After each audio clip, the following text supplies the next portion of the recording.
Ready for a little bit of ASMR? Oh, ouch, my nails. Ow! Oh.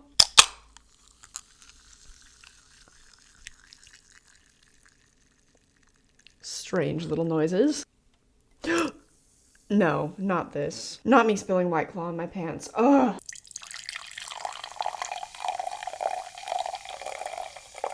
Ugh. Now I'm wet. That caused a lot more trouble than it was probably worth. Let's find out. Who said I can't drink a White Claw out of a Groot mug? Oh, for anybody that's new here, hi, my name is Kylie. That was probably very random. And if you're not new here, then you know the vibes. Welcome back. So today, first things first, actually.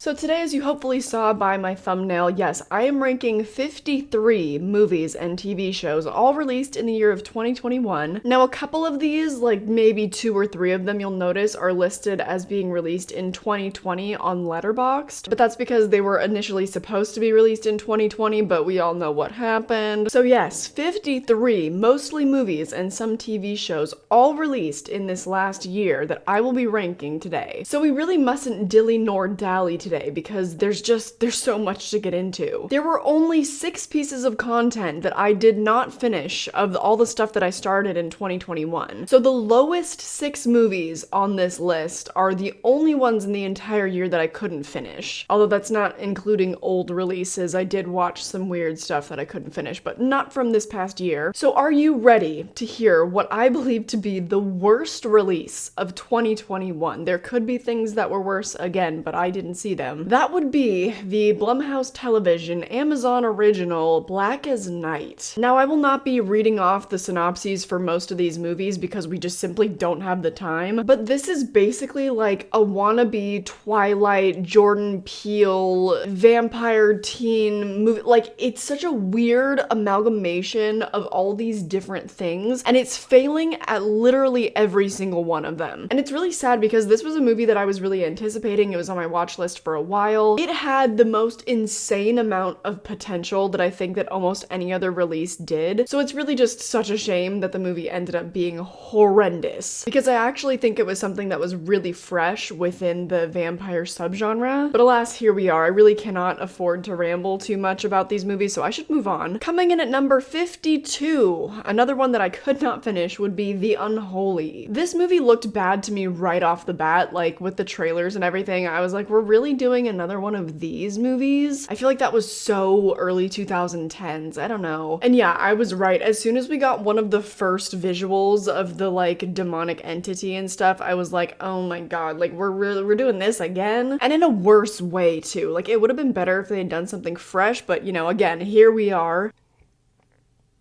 Coming in at number 51, another that I couldn't finish would be a Shudder original, Stay Out of the Attic. This one I couldn't finish just because the quality of the movie was so low. Cinematography and lighting and everything was really bad. Again, it was a unique concept, so I did have hope for it. That's why I tried it out, and then it was I'm probably gonna do that gesture a lot today. Up next, coming in at number 50, would be a movie called Separation. This is one that I actually might have finished if I'd had the time, but also if I liked the movie enough, I would have actively tried to finish it. Same director as the guy who did The Boy and Brahms' The Boy 2, has also done some other very underwhelming things in the past, and I just think I'm not a fan of him as a director. I can't even remember his name, like, you know what I mean? It was just really, really dull. Like, there were some super interesting concepts in the movie, but it was moving at a snail's pace, and whenever something was supposed to be scary, I don't know, like, it fell so unbelievably flat. It was so dull. Also, it's a story about, like, divorce and grieving, and it just, I don't know, it didn't hit home for me. Coming in at number 49 would be Night Teeth. This is a Netflix original, another vampire movie, actually. Vampires are trying to make a comeback this year, huh? Like, there are actually a lot of other vampire movies on this list, now that I'm really checking it out. But anyways, I was Megan Fox baited, and Debbie Ryan baited. I cannot believe they really sold sold this movie off the fact that like, oh, Megan Fox is starring in it when she has literally one scene and then she dies off screen. How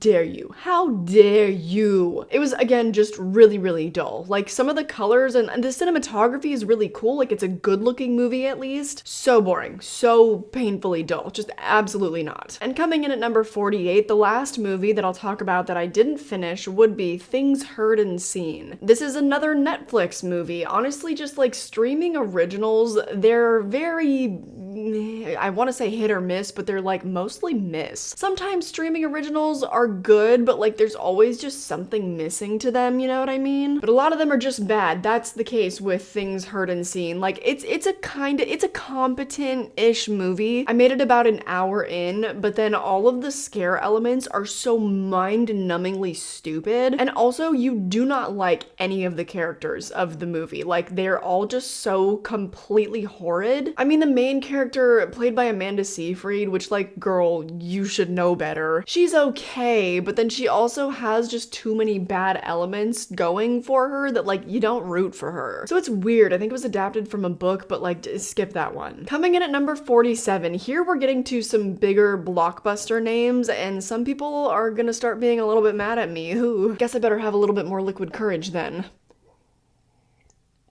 Oh, thank you, Groot. But at least here we're getting to movies that I thought were competent enough that I was able to last for the entire runtime. They just still happen to end up being like 1.5 star movies to me. So at number 47 would be Don't Breathe 2. I don't care how much you try to redeem this man or how much you try to make him self-aware, I'm still taken so far out of the movie by the fact that he is a horrendous person that I'll never root for. And like, I just don't care about any of the characters of the movie. A lot of it too is just kind of like a rehashing of the first one, like it's another home invasion. The reason why I think that some people do like this movie though is there is good action, like there's good gore, it's a pretty brutal movie, but I think that's all it has going for it. Like I'm not interested in the story. I can't get past the whole, you know, the main character bit of it. Coming in at number 46 would be Candyman. Oh my god, did I really, really hate this movie. I was just immensely let down. I've honestly talked my audience's ear off about this movie way too many times and the reasons that I don't like it, so just go watch some of my live streams with my dad or something, or watch my, when did I watch this movie? I think it was probably my September wrap-up video that I was talking about Candyman, so you can also go watch that video. Bad movie. Same with number 45, Spiral. Again, this I believe is one of the worst movies of the whole year. Talk about wasting Samuel L. Jackson. Why would they do that? Also, talk about one of the most predictable twist endings of all time. Pacing is off, looks like it cost them maybe $2 million to make. Like, it just looks cheap, it's bad, it's not creative, the traps are terrible, and that is that on that. Number 44, again, a lot of people like this one, not me, Till Death. Also starring Megan Fox. I got Megan Fox baited. This is something other people have brought up. She looks way too good for the entire duration of the movie. Why is her makeup always looking flawless, even if she's had a terrible day handcuffed to her dead husband? My main issue with this movie is that none of the actors have any chemistry with each other in the scenes that they share. The movie is just painfully flat, like there is no emotion in it. So this movie serves as further proof that I think Megan Fox just needs a new agent. Anyway, I'm knocking out a lot of these popular ones in a row. I didn't do this on purpose. But number 43 would be Old. This one was actually kind of polarizing, like people kind of either loved it or they hated it. I personally gave it 1 star because I thought that all of the writing with the dialogue especially was just so god-awful. It did not feel like real human people, kind of sent me straight into like Uncanny Valley territory. Not with how the people looked, obviously, but like the way they were talking, just like something was very unsettling to me. And not in the good horror movie way, okay? Don't even. That actually brings us to my 10 worst of the year. So there you have it, you know, little checkpoint here. These were the 10 worst movies of the year in my opinion. L'chaim. Coming in at number 42 is one that I feel like was pretty beloved by the horror community, but mostly actually like the nostalgia, the people who really love 80s movies. Number 42 would be Jacob's Wife. I love Barbara Crampton. She is as gorgeous as ever in this movie. Like, oh my god. But the movie is really stupid. Like, it took a long time for me to get into it. There was one part around the middle of the movie that I really liked, and I was like, oh, this is a good story. And then it got really bad again. And I know that that it's kind of an homage to like cheesier, older vampire movies, I guess, but it just didn't work for me. I thought it was just a little bit too over the top without being funny enough. So yeah, that one didn't work for me. That's another Shudder original. At number 41 would be Nobody Sleeps in the Woods Tonight 2. You might be surprised that this one made it this high up on my list because it's pretty bad. It is a sequel to the first Nobody Sleeps in the Woods Tonight, which you may or may not know. It's a Polish slasher movie on Netflix. That one's fine. The first one is like a 3-star movie to me, not really doing much new. The reason why the sequel made it higher than some of these other movies is because I can appreciate when a movie swings for the walls. It did something so unbelievably different. It definitely was a swing and a miss, like, don't get me wrong, it was really weird, but it was unique and I felt very gripped by this story. It was really interesting to me. Still not a great movie, like, I don't really recommend it, but it's just so different. And the makeup effects are really good. The gore is good, so it has that. At number 40 would be Great White. I think this was the only shark movie release of this year, or it was the only one that I saw. Terrible characters, you want them all to die, and they don't start dying soon enough, and that is that on that. At number 39, again, I think this might disappoint some people, but that would be Willys Wonderland. This is the movie in which Nick Cage has no dialogue, but he spends the entire runtime either cleaning an old arcade or fighting the animatronic band members. This would have made it up higher on my list, like it has a lot going for it, obviously, with the fight scenes, but everything else about the movie is bad and frankly unbearable to me. Like, I could not believe how bad the acting was. Sometimes that's fun, sometimes that's a silly, goofy time, but in this case, I was just really annoyed because I was like, you know what, why don't we just get back to Nick Cage fighting giant animatronic animals? Coming in at number 38 would be No One Gets Out Alive. This was a very strong movie up until about the third act when they attempted in zero way to explain what was going on. If you watch this movie and you see the ending, you'll know what I mean. They try to make absolutely zero sense. None at all. It's really high concept and it's really interesting, and the movie leading up to it had been about this woman who was an illegal immigrant. So I was very interested in her story. I feel like that's something that hasn't really been explored too much in horror, besides that Netflix movie His House, but that was a lot different. This was also another Netflix movie as well. There just was not enough sense being made, and I'll leave it at that. At number 37, get your pitchforks ready, whatever, I don't care. That would be Titane, or Titane, Titane, however you say it in French. For me, there was a really strong story within this movie that was just completely ruined by all of the other weird things going on. Like, I saw absolutely no sense and no reason why this woman would have sex with cars and give birth to a car-human hybrid, because the other underlying story about like this girl who has to run away and she finds family in an unlikely place, that was a good story and like a good message. I was just completely distracted by all of the other weird stuff going on to the point where I had no emotional attachment to the story. I thought it was garbage. I'm also not a fan of that director. Like, I don't understand the hype. The same thing happened to me with Raw. Like, it was a cool coming of age story, but then there was so much like cannibalism going on and I just like, why? Whatever, I get that other people like that. At number 36 would be There's Someone Inside Your House. I don't really have much to say that I haven't said about this movie. There's not much to say. Like, it's a very basic, straightforward 90s nostalgia slasher with a really heavy kind of pandery message in it. So yeah, it's whatever, very meh. At number 35 would be Lamb, and the reason why this movie falls so low, I know it's rated really high on like Rotten Tomatoes and stuff, but it takes itself seriously for no reason. With a concept like that, I mean,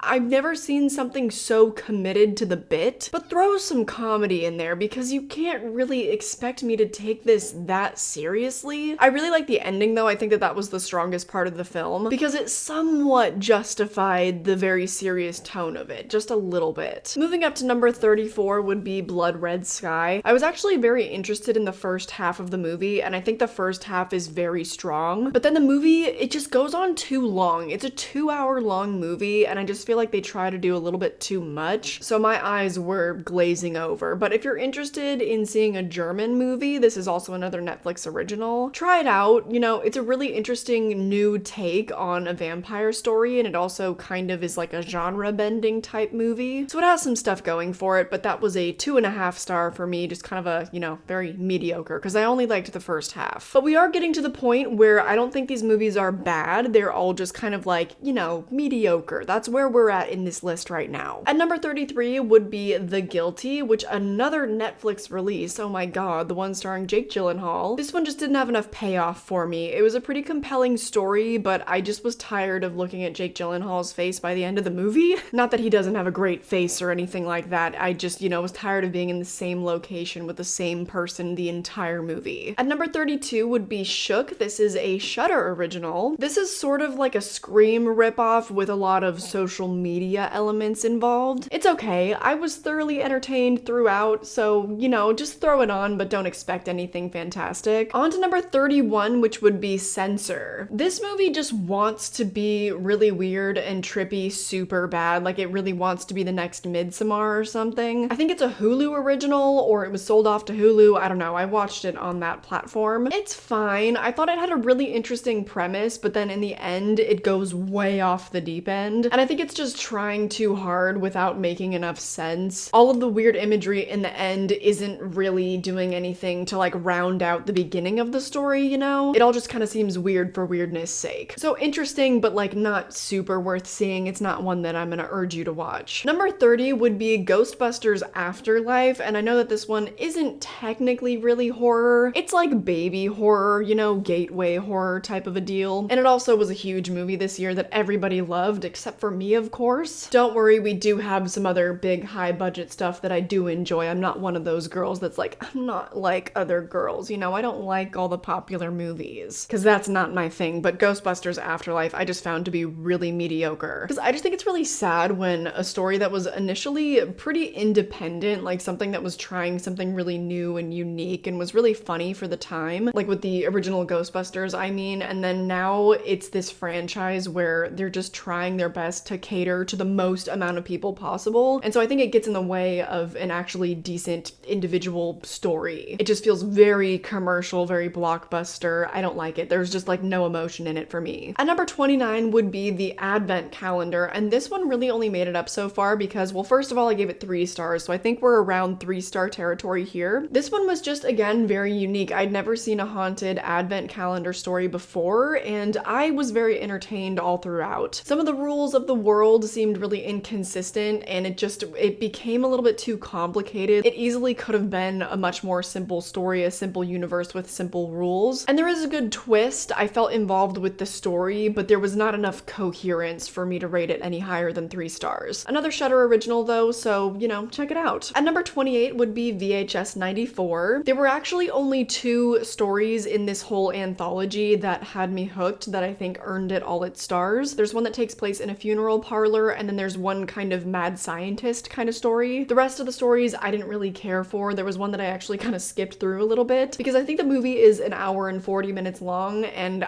my patience wears quite thin if I'm not thoroughly enjoying something. It's good and worth watching though, especially if you enjoy gore, if you enjoy weird, gross concepts, like body horror concepts. I'm not super big on that, but this movie definitely pulled me in. It definitely awakened my morbid curiosity. Actually, there was one more story though that I really liked. I think it was the second one where we follow this news anchor who is reporting on these people that live in like the sewer system or something. It's very over the top. There's a lot of gore. I think that there are interesting things that any horror fan would enjoy. This is one that I personally will probably not be revisiting because that's just not really my thing. At number 27 would be a classic horror story, again another Netflix release. This is an Italian film though, so something a little bit different. This movie, I didn't think it was that strong except for the twist. The pacing is pretty horrible. It uses a lot of horror cliches. It feels very self-aware, but the self-awareness also kind of feels in service of them kind of being lazy with their writing. It's like, oh, if we're self-aware and we have all these different horror stereotypes, we can just, you know, blame it on us being self-aware. We're so clever. But there is actually a really, really good twist, and there is some payoff to this movie, but there's only about 20 minutes that's good with the twist where the story gets shaken up, and then after that it falls really flat, and there's just, I don't know, the resolution didn't hit for me. So it could have been higher up, but it's not for all those reasons. At number 26, we have our first show, and that would be Mike Flanagan's Midnight Mass. I didn't really like this show, I'm gonna be honest, but the reason why it made it so high up is because on all technical levels, it's an amazing show. I think that there are just some pacing issues because there are so many monologues, so the plot will just come to a grinding halt at so many points of the show. And I also am just not really a big fan of the subject matter. It's all just kind of an allegory about how Americanized Christianity is bad. And it's also kind of an obvious play on how Christians in America gained their fervor and whatnot for Trump. So, you know, I live in that reality. I live in this country, so visiting it via an allegory is just like not really a good time for me. Anyway, on to number 25 would be Silent Night. This is a Christmas movie that came out recently. This one is interesting. It's this family that all gets together for the last time because the world is essentially about to end. I enjoyed this movie for the cast alone. I think that all of them pretty much were criminally underused because you have these really big actors in it like Keira Knightley, but then she doesn't really do much of anything in the movie. She just is a regular concerned mother. I think if you can afford to get an actress like that in your movie, then you should showcase some of their talents, but that's just me. Who is calling me from Ann Arbor, Michigan? Don't ever try to call me.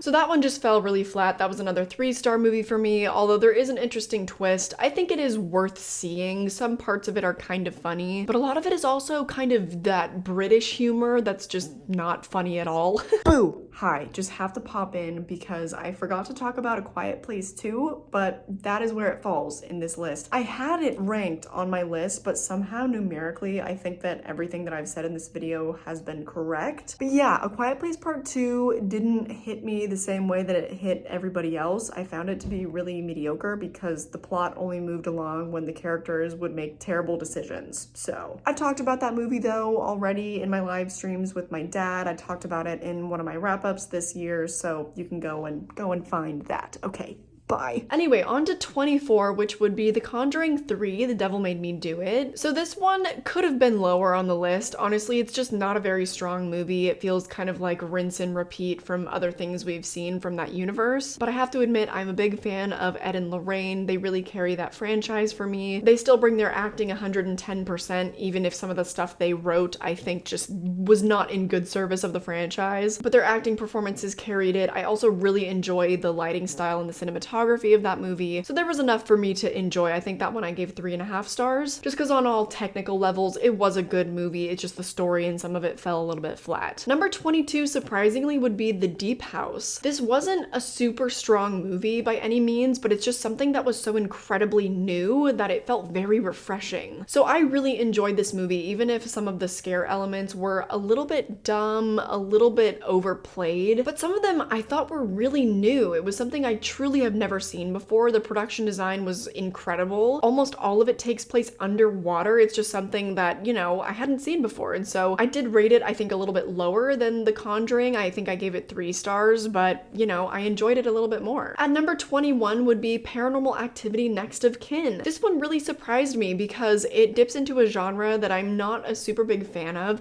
I love found footage, but I'm not super big on demon movies. But this one really surprised me. I think it probably won me over because the quality of the found footage was really high. So I was really enjoying the style of the movie. I thought the acting was great. The leads were pretty likable. It was an interesting setting. I don't know that I've ever seen a horror movie that takes place in the Amish countryside. So there was just a lot about it that was very new and very fresh. And I think the story was strong. The pacing was good. It was just an enjoyable movie. But again, it was another 3.5 star for me. Next at number 20, we're in our top 20 now, would be Escape Room Tournament of Champions. This movie, I don't really have much to praise in the way of technical elements, except the production design is incredible. It was just very entertaining. I don't think it was a super strong sequel or anything like that. I was just highly entertained. So not much to say there. At number 19 would be The Forever Purge. This one really surprised me because I didn't care to see this movie at all, but I was completely blown away. I think that it might be either my favorite or second favorite of the entire franchise now. It's definitely not really horror. It is much more action, but there is very relevant social commentary, and I even even had to take breaks while watching the movie because it was just kind of becoming too real for me. Again, I live in the United States, so this was all just extremely topical and hitting very close to home. And while I was watching it, especially given everything that's happened in the past 2 years, I couldn't help but thinking this could happen in real life. That's nice. So I don't even know if it's one that I'll revisit because it made me very uncomfortable, to be honest, but I do think it is a strong movie. At number 18, maybe this isn't technically horror, but that would be Kate. This is a Netflix release and they partnered with some Japanese studios actually to make this movie. So the style of it is incredible. It takes place in Osaka. The cinematography is so gorgeous. The color is amazing. They really use the city to their advantage. Mwah. Also, Mary Elizabeth Winstead could kick my ass and I'd say thank you. She is amazing in this movie. I think she's still so underrated as an actress. I know she was kind of one of the it girls of horror back in the early 2000s. She is still that girl. I really love this movie. Again, it's only 3.5 stars because it's probably not anything that you haven't seen before. It's kind of like a classic assassin style movie, but the reason why it's on this list is because I kind of consider it to be a slasher. It's very gory. There's a lot of fighting. There's a lot of blood. So I'm gonna call it a slasher. I know there's a lot of guns involved and slasher fans don't like guns, but that is what it is. At number 17 would be another TV show, that would be Squid Game. I don't know if everyone considers this to be horror as well, but again, we have a very gory show. I think it's very reminiscent of Saw, but it's like Saw on crack. It's Saw, but like 10 times better. And I love Saw, don't get me wrong. That's probably why I love the show so much. Most of the horror was actually very psychological. I think that's why I loved it so much. But the reason why it's not higher up on the list is because the last 10 seconds of the season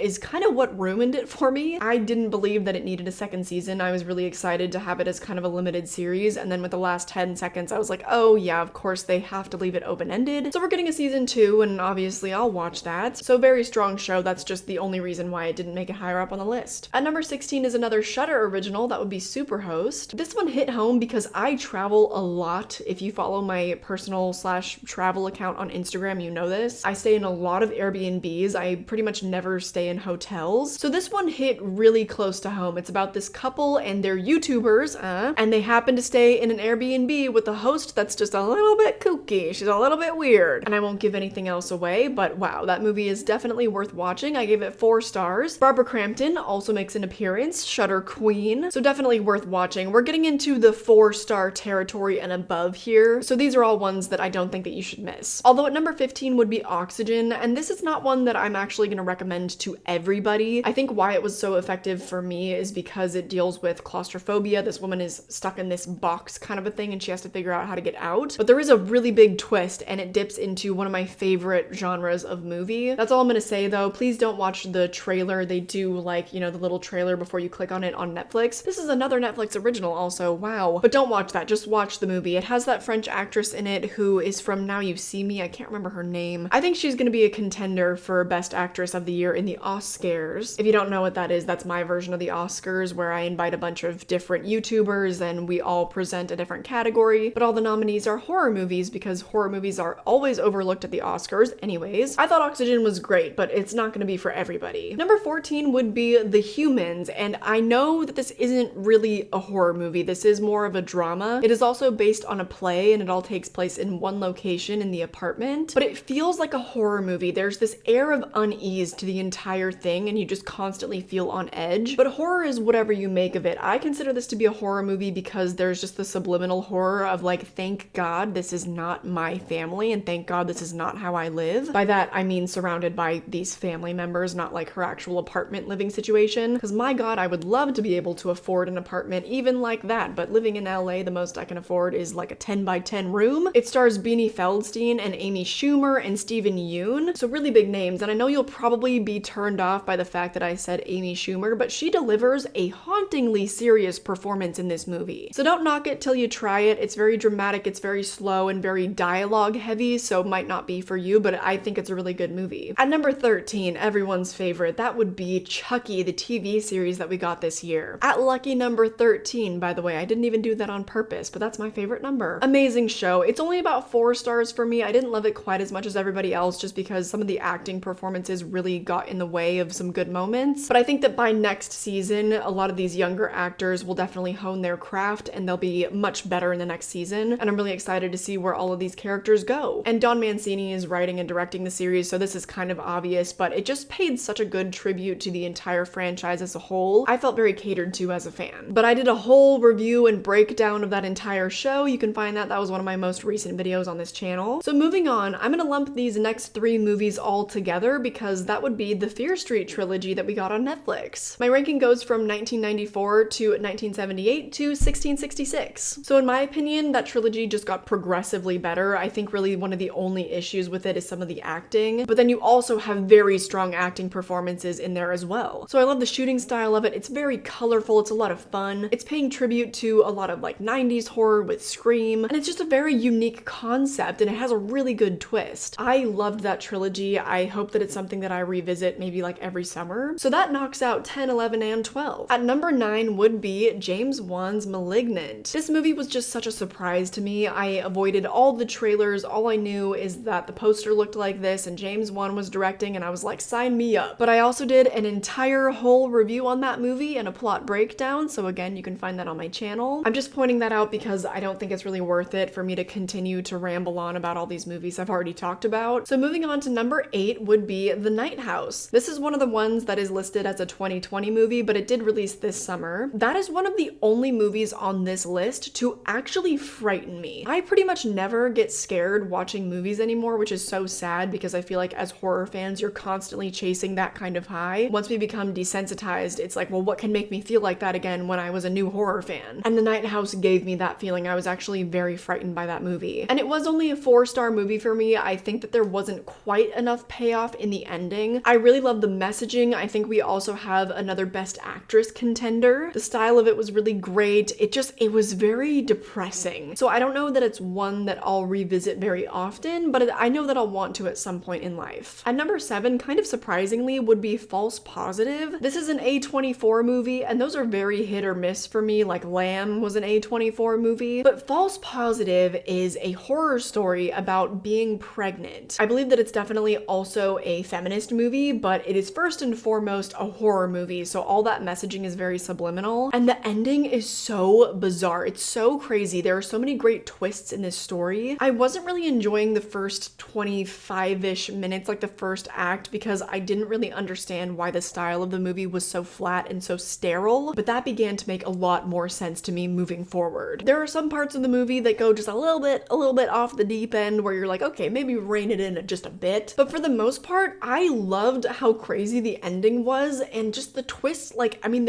it's a lot. It might be a little bit gross. I don't know how other people are gonna feel about this movie, but I also feel like not enough people are talking about it. I personally really enjoyed it because it just reaffirmed my belief that I will never get pregnant myself. So maybe it was just really effective for me because of that. I don't know. But moving on, at number 6 would be In the Earth. I loved this movie so much. It was one of the biggest surprises, I think, of the entire year. I think it'll take you a while to get used to the style of the movie. There's a lot of kind of uncomfortable shaky cam stuff, and I don't know if you get motion sick, but the camera work is a little bit oof. But once you get used to that and once you get further into the movie, the camera work changes a little bit because things get a lot more trippy. The whole movie, in my opinion, I think is meant to be an allegory for taking a trip on magic mushrooms, and the lesson of the movie is kind of like, you know, it's not for everybody, but for some people it can be very beautiful and life-changing. So that's one I definitely need to revisit because I haven't seen it since I saw it in theaters in February, I think. Also, I have to stress this movie is not gonna be for everybody. I made the prediction that I think about 1 in 15 people will actually love it the way that I did. So not even a 10% chance really that you'll be one of those people, but you know, try it out. It's something very different. It also made me want to check out more of Ben Wheatley's stuff, so I'll have to do that soon. At number 5, we are in the top 5 movies of 2021. At number 5 would be Black Friday, starring Bruce Campbell and Devon Sawa. This movie is B-movie schlock. The practical effects are amazing. It's stupid. It's fun. It's not taking itself too seriously. It has great messaging. In my opinion, I couldn't really ask for anything more. The budget of it definitely does kind of show. It has some little problems here and there, so it's a 4.5-star movie for me, which by the way, we are getting into the 4.5-star zone up here in the top 5. But this is another one where it's like, if you don't enjoy dark comedies, if you don't enjoy the kind of schlock of B-movie practical effects and stuff, it might not be for you. I know a lot of people don't like dark comedies, which I think is a shame because they're some of the most clever movies ever written, but I love loved it. It's number 5. At number 4 would be kind of a polarizing film, Halloween Kills. But yeah, I loved this movie so much. I thought it had really strong messaging. James Jude Courtney is my favorite Michael Myers of all time, and I love the concept of Michael Myers, but the only actors to ever make me feel anything from that character would be James Jude Courtney, Nick Castle, and then kind of George P. Wilbur as well. I'll throw him in there. This movie was just so intense and so brutal, and the kills were so good. I love the characters. I feel bad for people that are fans of the original Halloween or any of the rest of the franchise who hate these movies, because I know that you guys are out there. I feel bad for you. I really do. So yeah, I fall on the positive end of the spectrum with Halloween Kills. I personally loved it. Now we're in the top 3, and at number 3 would be the Slumber Party Massacre remake. I know that might be kind of a surprise because I think for a lot of people this was just obviously not a great movie. I give it 4.5 stars. I loved it. I had very little issue with this movie. It took a little while to get going because they started out very predictable, and then the movie takes this crazy fun twist. But again, don't watch this movie if you hate having fun. I personally love parody movies like dark comedies, so if you loved Black Friday, check this one out. It's basically a parody on all of the kind of misogynistic tropes that a lot of 80s slasher movies would have. So it takes the approach of having a hyper feminine gaze. All the men in the movie are objectified in a similar way that women would be back in the day. The leads are strong, they're given really good personalities, there's kind of like an LGBTQ romance happening, and I personally found it really funny. It might not be in the style of your sense of humor, but that's fine. This is my list. Coming in at number 2, very surprisingly, would be The Manor, an Amazon original. Blumhouse Television produced it. This follows a character played by Barbara Hershey as she more or less checks herself into the manor. It's an old folks home, but there's some hinky stuff going on. I loved this movie. I thought it was something that was so new and so unique. You almost never get to see a movie with a lead who is over 70 years old. I think some of the style of the movie is just a little bit flat. I think that that can probably be attributed to the budget a little bit. Blumhouse likes to use a very low budget and get creative with it, but I was able to overlook that because I think the themes of the movie and the story itself, the main character, the twist ending, oh my gosh. I could kind of see where it was going, but that didn't make me love it any less. I didn't fully predict what happened, to be fair, but it just spoke to me in such a way because it caters to my exact tastes as a horror fan. I won't say what subgenre it dips into because that would completely spoil the surprise, but this was hands down the biggest surprise of the year, I would say, because judging by the trailers, I did watch some of the trailers because I was like, it's an Amazon original. Do I really want to spend the time to watch this? So I watched part of the trailers and it seemed like it was kind of going to be one of the standard Blumhouse, haunty, spooky, big house type of deals. It was so much more. I guarantee you, it is so much more. So on that note, are we ready for me to share my number 1 horror movie of the year of 2021? Let me just actually finish this.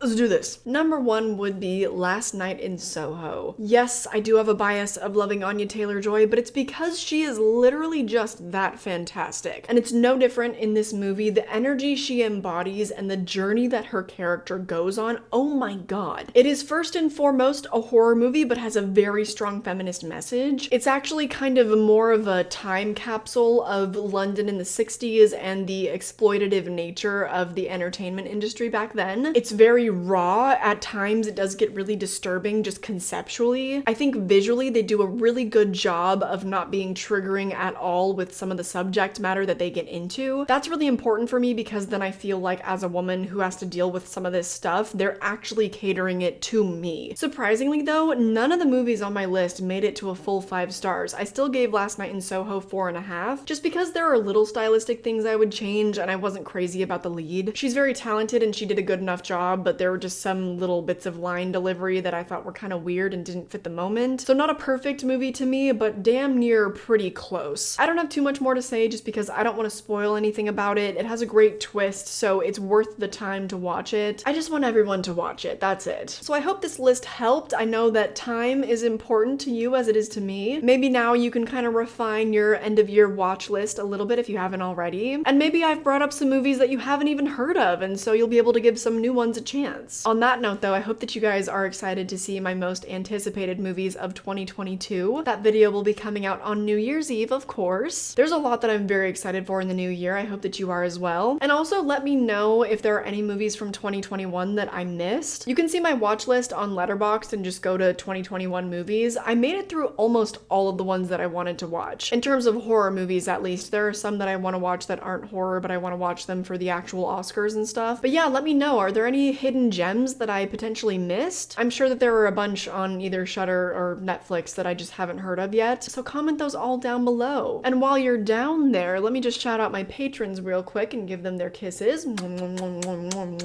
If you'd like those too, my Patreon is linked down below. You get your kisses in every single video. Also, if you sign up for my Patreon, I'll be reacting to my most anticipated movies of 2021 video on there pretty soon. I just wanted to see what my excitement level was for some of the movies that I hated or the ones that I ended up loving that I wasn't really anticipating. So that was a fun video to film, but it's exclusive only to my patrons. You can also find my social media linked down below, my vlog channel. I've been doing some gaming stuff over there. But that about does it. I hope that you have a beautiful day. Stay safe, stay hydrated, stay healthy, and I'll catch you in the next one. Bye!